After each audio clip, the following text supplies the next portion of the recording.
Alright, we're back. The Tuesday games here in the arena at 2 p.m. It's the Philippine Army going up against the Philippine Navy, and at 4 p.m. it's Ateneo de Manila up against the University of Perpetual Health. And Rina Villamor, what do you have for us, Rina? Yes, it's one of those Sunday blues for the Philippine Air Force teams. Just as they were too lazy in the start of this game, the biggest challenge for them right now is to get this third set. Ang kailangan lang nila mental toughness and to be more aggressive than the Lady Stags. Sabi nga ni Coach Dong dito kanina, malalim ang bench natin at yun ang dapat patunayan natin sa larong ito. On the other end of the court, it's so fun to listen to Coach Rogers' English reminder. Just as he reminded his girls to protect the lead and to maximize on their offense, most especially kapag nasa gitna nga itong scoring court. Back to you guys. Alright, thanks, Rina. Napapadami nga yung English ni Coach Roger. That's right. It's a different Coach Roger we're going to see for this conference. Sherry, that's what they need to do, you know, find other ways to score. Because if you want to get a clean shot, it's going to be so tough against the tall blockers of the Lady Stag. So you got to find other ways, like hit it off the block, probably off speed. And that's what exactly the Philippine Air Force is doing at this point. Ford again, piling up the points. Axel, the official outfitter of the Shakey's V-League. Manzano with a poor reception. Good thing De Ramos was there. Free ball for the Lady Stags. Ruby De Leon, nice combination play for Benito. Point there for And Ruby De Leon seems to have gelled in perfectly. It's like what the doctor ordered for the Lady Stags. Pati yung height ng set. And you can see that there's no awkward moments for the setter and her attackers. Another one. And you know, she had a good hit. He's smiling and she has every reason to do so. We're tied again at 9. Here in the third set. Again, the Lady Stags are up 2-0. Oh, wow, Wendy. Alright, Makatangay waiting, but they go to De Ramos. De Ramos gets a point with a drop ball.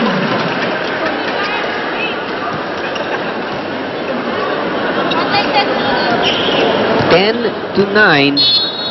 The Air Force with a 1-point lead. Nice defense by Pintolo. Manzano is, oh, that's too wide and too long.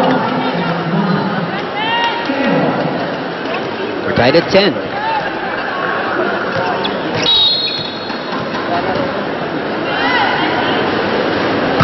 Benito with the serve.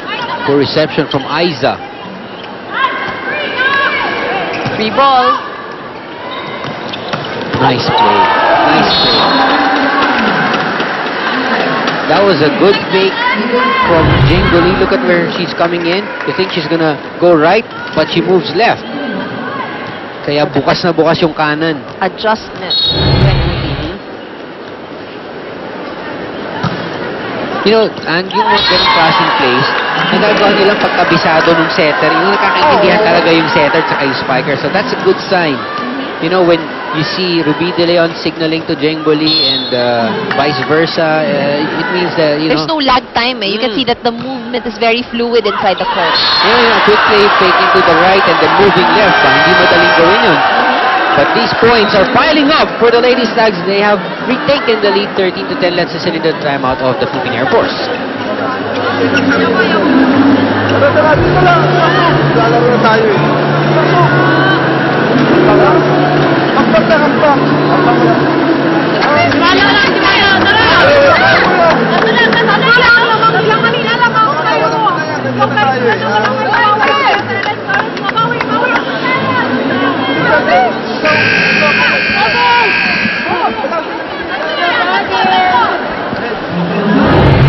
Alright, let's look at this serve right here from Benito. Service ace right there. And Pintolo not able to react. And Benito Rubito doing a good job. Not only in when she's in the front line, but also At the service line. exactly. See, Oh, De Rosa gets a point. De Ramos, rather, gets a point. that was her second attempt at it. You know, she had a second crack and straight vertical jump. I don't know how she did it, but she got it through. Well, at this point, what's important is, just for them to earn points. So they'll take it in anyway. Again, the strong blocking of the Philippine Air Force evident with Manzano and De Ramos. Bantay na bantay. Timing was perfect. Let's see if they go to Jing this time. And they do. Oh, the block still there. This time, Maizo and De Ramos. Wow, De Ramos with 3 consecutive points. And dito makikita mo, no, with experience, what you really master is the right timing. You don't need to jump as high. Kailangan lang talaga sakto yung talon mo sa pagpalo ng attacker. 13 all, but that's easier said than done. Talagang takes a lot of practice. Look at that Jing Bully. Everyone expecting a strong hit from Jing. Triple block in front of her. She just dumps it to her left, getting that point. This is a close one, folks. The third set. It's just a 1-point lead for the Lady Stags. Let's see. Aiza, off speed. Oh! Look at that! This is why you love Aiza Maizo. Left with the left hand, cross court, off speed, just getting it over the net against Jenguli. Wow, what a play from Aiza.